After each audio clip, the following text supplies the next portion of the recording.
What's up, y'all? Welcome back to a brand new video. And as you guys can tell, UFC Freedom 250 is over. Sorry, my voice is a bit shot, but dude, I just came back from the movie theater right now. All right, I came out flexed up. I came out pause, looking, spicking, spam, trying to look clean as fuck. You feel me? Dude, I can't believe what happened on this card tonight, dude. This card was absolutely fucking bonkers. We're going to get into it. I'm going to break it down one by one and just give my thoughts and opinions on some of these fights. Mainly the main and the co-main event, but we're going to break down all the fights. So here we go. We got to start off with Diego Lopez, Steve Garcia. Man, this fight was odd for as long as it was going on until Diego Lopez got the finish. For a good majority of the fight, Steve was winning. Steve won that first round. He was just sticking and moving, using the jab. Diego Lopez doesn't really have head movement, and he wasn't really moving the head. Pause. But dog, dude, Steve Garcia was looking good, man, for as long as the fight was going on until he threw himself into the firefight. And when you throw yourself into the firefight with Diego Lopez, that is where he thrives. He loves barn burners. That's where he does his thing. So yeah, Diego Lopez, gets the finish, second round knockout. And dude, that ref, man, he let a couple of shots go, man. When Diego Lopez was low-key ground and pounding, pause, dude, that motherfucker was boom, boom, boom. And I'm like, there was like 5 or 6 shots earlier that I'm like, the ref should be here jumping in already. This dude, Steve Garcia, was just on the floor, just getting his head bounced off the canvas. I'm like, oh my God, where's the ref? But yeah, dude, Diego Lopez keeps his spot in the rankings, man. And really, to be honest, I don't really know what you do with Diego Lopez next. He better hope and pray that Movsar Evloev beats Volkanovski whenever that gets announced. Steve Garcia, man, he was looking good, bro. I was telling myself, if he fights this fight just like how he did against Calvin Kattar, he's gonna win this fight. And dude, he was on his way. He was on his way to doing that, bro. But I had Diego Lopez winning. I thought he was gonna win, so good win for Diego. Tough loss for Steve, man. But Steve can learn from this, man, and he knows he can hang. He knows he can hang. Next fight, Bo Nickel, Kyle Dawkins. This is exactly what I thought it was going to do. As soon as Bo Nickel took this dude to the ground, I knew it was going to be nothing but control time, racking up control. I didn't think Kyle Dawkins was any threat, to be honest. He's a jiu-jitsu guy mostly. I thought, Bo just needs to be careful with Dawkins on the back, maybe throwing up a triangle or something like that, which he tried to do 1 or 2 times. But Jason Herzog stood him up, so I was like, all right. And then Bo Nickel does the thing, and Bo Nickel's striking is slowly getting better. Gets the knockdown and then gets the ground and pound. So, good win for Bo Nickel. Keep developing him, I guess, because I don't really think you throw him back into the rankings or get him a shot at the rankings. I think you get him 1 or 2 more wins against unranked opponents and then see where he looks afterwards. But yeah, that's really the fight, man. Next one.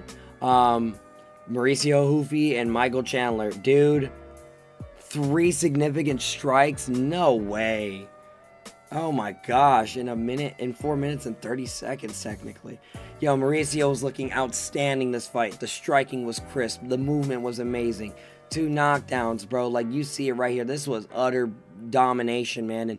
And depending on who you are, you feel bad for Michael Chandler because, dude, he's probably going to get booted out of the rankings after this loss. But then again, they still have Beneil Dariush in the top 15.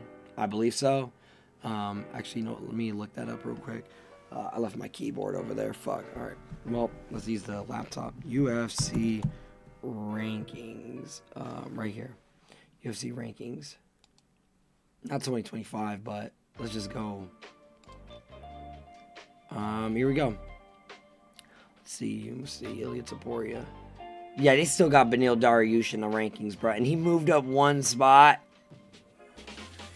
Yo, dude, I know they announced some new ranking shit. Yo, they need to fix that. They need to get to that ASAP. Please and thank you. Hello. But yeah, bro.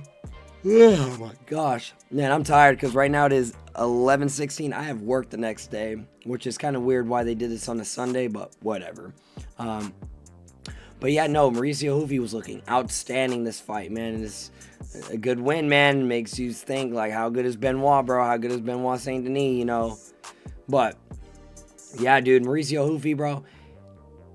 I was thinking, I'm like, if Ilya were to win tonight, I think, you know, that'd be an okay matchup. Now, I don't think he would have won at the time.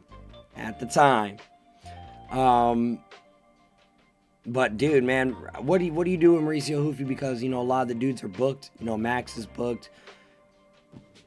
Sorry, I had to burp real quick. Connor's booked. Patty's booked. Benoit's booked. He beat Rafael Fiziev. You know, it's just like, you start thinking to yourself, you know, like, what do you do with Mauricio? But they'll find a way. They'll find something to do with the guy. But outstanding win, good movement, good striking, good everything. This is a really good performance by Mauricio Hoofy. Proposed to his wife afterwards. You know, she gave the old thumbs up. So good for him. Glad to hear that. The next fight, Josh Hokett, Derek Lewis. This fight went exactly how I thought it was going to go. Josh Hokett. It was always going to be Josh Hokett, and it was always going to be Josh Hokett by KO. Derek Lewis, man, he was there, and dude just needs that one shot. He was banking on it. That's really what everybody was banking on it. Everybody wants to see Josh Hokett lose. To be honest, I don't even mind the guy. The dude's a character, man, and, you know, he's at least trying to put some eyeballs on heavyweight, bro, so I can't be mad at the dude, bro. He was really banking on Alex Pereira to win, and that did not happen. So I don't know if you really go Josh Hokett versus Cyril Gane. I don't know if that's really as, you know, spicy. Especially because Cyril Gane, he's not going to give Josh Hokett a shot. He's not. He's going to wait and bank for that Tom Aspinall fight. But yeah, man, Derek Lewis, bro. I knew this was going to happen. Oh, man, I knew this was going to happen, to be quite frank. We all knew this was going to happen, but nobody just wanted to say it. But, yeah, dude. Derek Lewis is Derek Lewis, man. I love the guy, bro, and I'm a fan, but, dude, we all know he's just going to bank on that knockout power, and if he can't find it, the dude is genuinely cooked. Josh Hokett looked good, though. The takedowns looked really nice, man. He had a submission attempt. Like, dude, Josh Hokett looked pretty good, man. And the fact that he's not even, like, a big heavyweight. You know, he was, like, what, 231, 233? Like, dude. Man, bro. The things this man can do at heavyweight is crazy, bro. And he's not the biggest heavyweights neither, bro. So, yeah, man. Good win for Josh Hokett, bro. And you know, I don't really know what we do next with him, bro. Because, honestly, if Alex Pereira won tonight, man, we would be talking about Josh Hokett versus Alex Pereira. We would be talking about it. But I don't know what we do with bro now. And, yeah. So, I'm going to leave it there. Next fight, Sean O'Malley versus Amin Zahabi. Sean O'Malley masterclass right here. He looked good, man. And the thing about Amin Zahabi that fucking pissed me off were those shitty-ass leg kicks, bro. And he was just bum rushing, bro. Just, and then he throws the leg kick, and then they were landing. I'm like, what the fuck? Like, this shit was so unorthodox and so odd and so weird that I'm like, how the fuck is any of this landing, bro? But Sean was like, yo, they weren't really hurting, you know, Sean O'Malley pulls it out, boom, right down the pipe, pause, and, man, vintage Sean O'Malley performance right here. He did good, bro. And yeah, man, Sean O'Malley, I mean, from what I'm aware, they might give Merab the rematch against Pierre Dion, so do you give him the winner of that? But then at the same time, he's going to be banking that it's not Merab that beats, you know, Pierre Dion in the trilogy, because then you can't really give him a title shot. You can't give Sean O'Malley a title shot, bruh. You know, I know a lot of people were complaining that, oh, it should have been Corey Sandhagen, and, you know, hey, it is what it is. Matchmakers are going to do what matchmakers are going to do, bro. Well, yeah, man, Sean O'Malley looked good, bro. Vintage performance. I'm sorry if I'm yawning a lot. I'm very tired, but no, dude, this card was a bit long for 7 fights. I mean, to go from 5 to basically ending at, like, what, 10:30, 10:15? I mean, dude, yeah, the production was a bit spacey in between fights, but yeah, man, Sean O'Malley, bro, he looked good. Vintage Sean, bro. Vintage Sean right there. Let me check my camera and everything looking like that. We're good to go. Okay. Eamon's a hobby. I don't really know what you do with the guy. Yeah, I don't really know what you do with the guy, to be completely honest, bro. I mean, let me see. Let's go to rankings again. Okay, Marcus McGee's back in the rankings. Okay, I thought so. Okay. No, you don't give him a Umar. You don't give him Corey Sanhagen.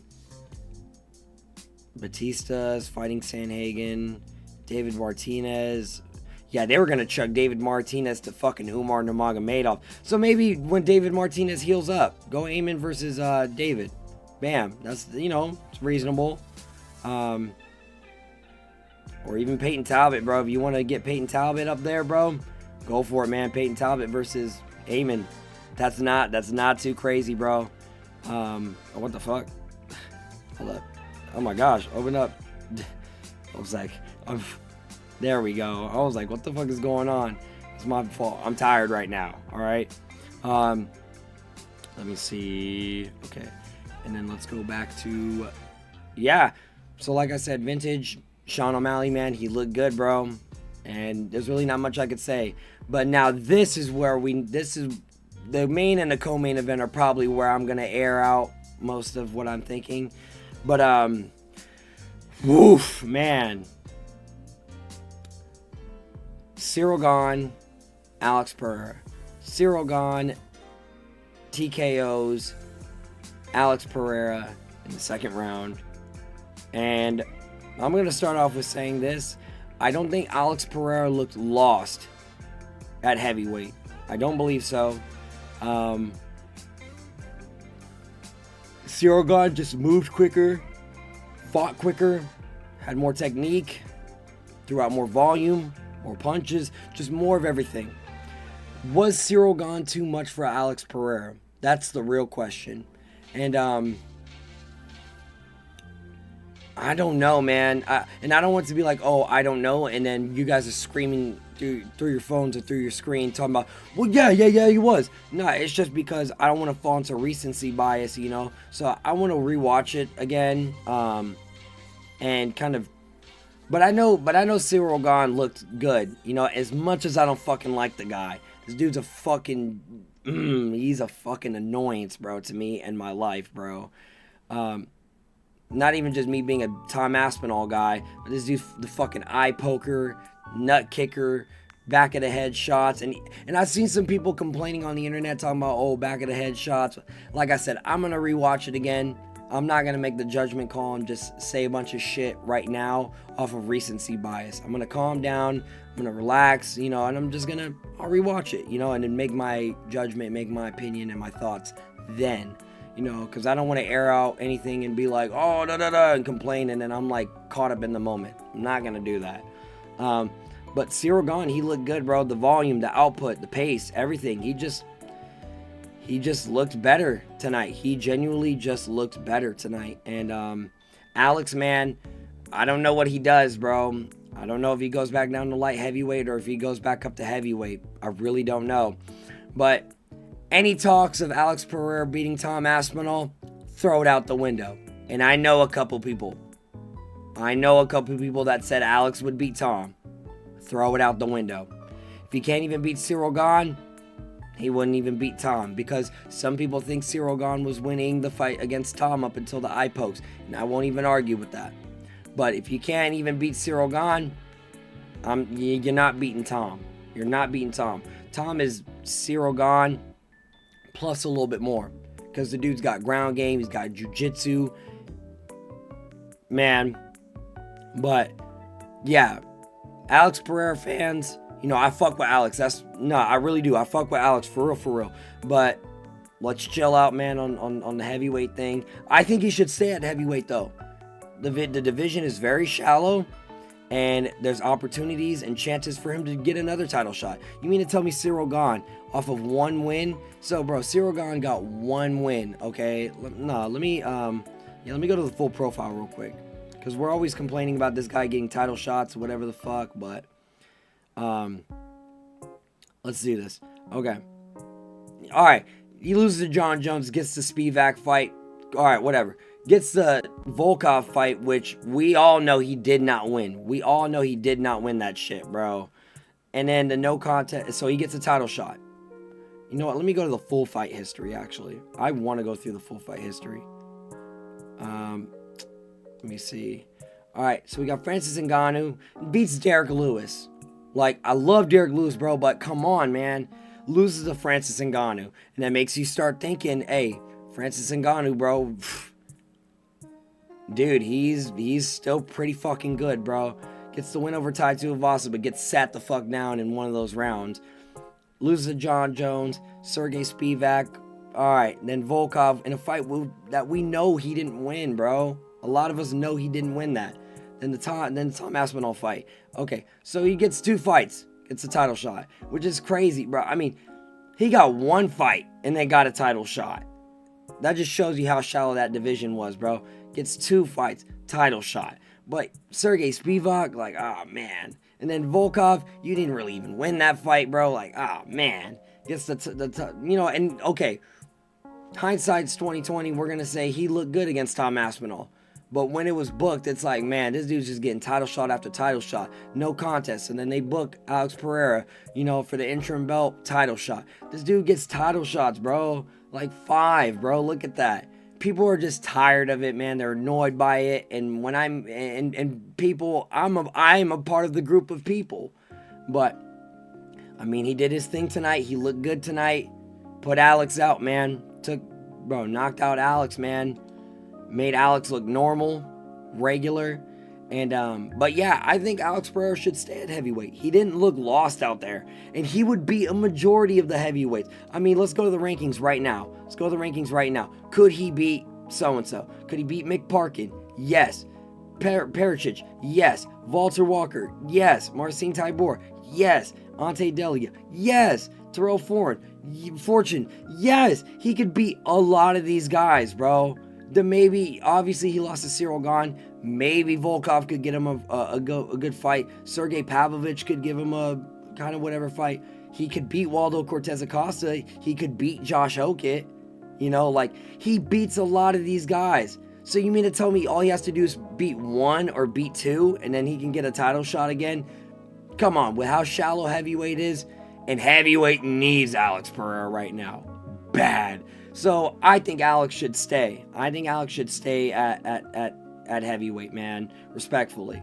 And just maybe he might have been too big in there. You know, might have been too heavy, too muscly. You know, might have just been a bit too big. Maybe cut some pounds or whatever. I don't know. But he said him and the team are going to talk about it. My personal opinion is he should stay. But Cyril Gane's going to get a title shot again against Tom Aspinall, which I'm assuming they're going to rebook the Tom Aspinall fight, unless fucking Eddie Hearn decides to pull some absolute bollocks out of his ass and, you know, fucking messes with Tom Aspinall's career in some way, shape, or fucking form. But, yeah, I mean, those are my thoughts and opinions on that fight. We finna get to the fucking big dog right here. The one that was most unexpected, man. Justin Gaethje pulls one of the upsets of upsets. And question for everybody that watches this video, leave a comment, like, subscribe, all that good stuff. But I want you to answer me this question. Or answer me a couple of these questions. Do you think the weather maybe played a factor? Because I felt kind of weird watching after the end of the round 2. Round 2, it kind of just felt like they both were a bit on the lower energy level. But that's just me, though. That's just kind of what I saw. Maybe I was tripping, tweaking. But another question. When it comes to upsets, because we saw another upset in May, and then we saw an upset, you know, today. What's the bigger upset? Is it Sean Strickland versus Khamzat Chimaev? Or is it Ilia Topuria versus Justin Gaethje? Like, is Gaethje's upset over Ilia bigger than Sean's over Khamzat's? I think that's a fair question to ask, man, and I would love to hear people's thoughts and opinions on it, because I'm like, dude, man, like, these were 2 underdogs, bro, and I know Justin Gaethje and Sean Strickland got their thing going on right now, but these were 2 big underdogs going against going up against absolute monsters, beasts. We saw what Ilia Topuria was doing to everybody, and they both were undefeated. Khamzat was undefeated. Ilia Topuria was undefeated. Like, I'd like to ask that question to the fan base, to, you know, the people watching the video, liking, I don't even know why I'm saying liking, commenting, and subscribing. I don't even fucking know. But, and I'm tired. I'm tired right now. But I think the question should be asked. Is Justin Gaethje's upset over Ilia Topuria bigger than Sean Strickland over Khamzat Chimaev? You know, I want to ask that question. I would love to get everybody's opinion on it, whether you're commenting on the video or shit. Even I'm going to post this on Instagram and TikTok. I would love to just get the thoughts and opinions from everybody else. Because, dude, this was the upset of upsets. You know, this shit was absolutely insane, bro. You see it, TKO, doctor stoppage in the 4th round, going into the 5th. And it's crazy, man. Dude, Ilia, he looked good that 1st round. You know, he looked good the 2nd round, but the 3rd round, the 4th round, that's when Justin Gaethje was picking shit up, bro. You know, I'm like, bro, dude, this was one of the best fights, like, of the year. Now, I don't think nothing's going to top Curtis Blades versus Hoke. I think that's the best fight of the year so far. That was barn burner, absolute greatness right there. But this was a great one too, man. This was an outstanding one. And like, just thinking about it, I'm like, wow, Gaethje pulled it off, man. And a lot of people are gonna be like, oh, you know, I'm gonna throw my hands up right now, bro. I'm gonna say I was a doubter, bro. I was definitely a doubter. It's just Ilia Topuria had so much out there. The film, everything, bro. Everything was out there, man. And it just looked like, this was Ilia's fight to win, man. And we just thought Justin was going to be thrown for slaughter, man. And, dude, Justin pulled it off and finally became undisputed, man. So good win for Justin. I'm happy for Justin. Proud of him, you know, all that stuff. He could probably give a fuck about who I am. But, dude... And there was a couple people, I want to give credits to my homie Ananias and my homie Isaiah. Like, they were like, yo, hey, don't be surprised when Gaethje wins this, you know. So I'm going to give them a lot of credit, man, because, dude, Justin did his thing out there, man. He had to survive that 1st round. That's all he needed to do was survive that 1st round. And, man, there was a segment in the fight, bro, when Ilia was landing those body punches and he dropped Gaethje and he went to the ground with him and took him down. I was like, bro, he's gonna regret that, bro. I was yelling in the movie theater. I'm like, bro, he needs to get up. He needs to get back up. And I don't know, maybe you guys could give me your thoughts and opinions about that as well. But Ilia, man, he should have let Gaethje back up after he dropped him. He should have let him back up. That was his best shot, his best opportunity to at least put him back out because, dude, you dropped him with some mean body shots, bro. And for you to just let Gaethje back up, Gaethje is tough, man. That's one tough fucking customer right there, bro. Like, and he tried for the little sneaky submission and shit like that, but, man, what an absolute fucking upset by Justin Gaethje, bro. Like, bro, Ilia Topuria gambled all of his aura for this fight, man. And you can only gamble so much until you lose, bro. You can only bet on black so much until red comes around. But, dude, I want to give a big shout out to Justin Gaethje. Good win, you know, good upset win. I always respect a good upset win, you know. It just, man, there's more to talk about, and, you know, there's just bigger storylines and shit like that. Like, dude, it's just insane, man. Ilia Topuria, like, he put on so much more muscle. He looked bigger. Like, a lot of people probably thought, oh my gosh, he put on more muscle. He's probably gonna, you know, go crazy, this, that, the third. But I don't know, man. This is definitely a fight I definitely have to rewatch because I just want to see the minute details from Ilia striking to Gaethje. Because Gaethje, bro, he was just aiming for the head, bro. Just none but headshots, bro. And Ilia's face was getting fucked up, bro. Fucked up, son. And Gaethje, man, even defending the takedowns that Ilia was going for, like, bro, Gaethje, man, he doesn't even use his wrestling, bro, because he doesn't necessarily need to. He can create firefights and wars and just thrive in them. And we had never seen Ilia Topuria in wars and stuff like that. So it's like, fuck, man. He gambled the aura, bro. He genuinely gambled the aura, bro. And I really don't know what to say, dude. This was an absolute upset, a shocker, bro. Where does Ilia go from here, man? What does he do?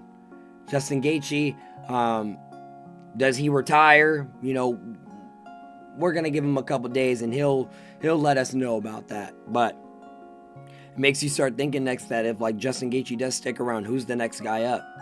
You know, it's obviously not Patty. If Patty beats Benoit, it's not Patty. You know, everybody's gonna claw and be like Armin. And I'm one of those people. I think Armin should get a shot at the title. I saw somebody on Instagram say Charles. No. You Charles fans just want that dude to have the belt again, bro. You Charles fans, like, I respect Charles Oliveira, but his fans are always chomping at the bit for him to get a title shot and all that stuff. No. We want to see Armin. I want to see Armin. I want to see Armin up against Gaethje. I do. I want to see what that looks like, bro. Genuinely. Like, is Armin's wrestling that good where he can take Justin Gaethje down?